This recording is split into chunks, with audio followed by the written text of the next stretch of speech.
የሪሚዲያል ተማሪ ከሆናችሁ እነዚህ ሁለት ቻንስ በጊዜ የማትጠቀሙባቸው ከሆነ በጣም ትልቅ አደጋ ውስጥ ናችሁ።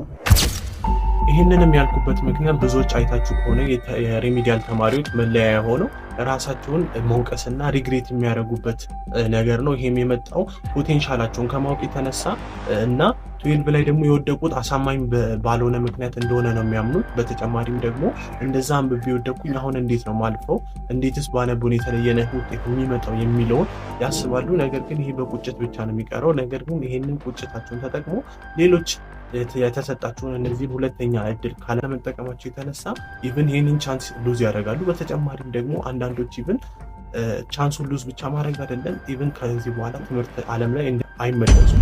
ስለዚህ በዛሬው ቪዲዮአችን እነዚህን ሁለት ቻንሶች እንዴት መጠቀም እንዳለባችሁና እነዚህ ሁለቱ ቻንሶች ደግሞ ምን እንደሆኑ አንድ ባንድ እናያለን ማለት ነው። እስከ መጨረሻው ድረስ ቪዲዮን እዩ። ከዛ በፊት አንዴ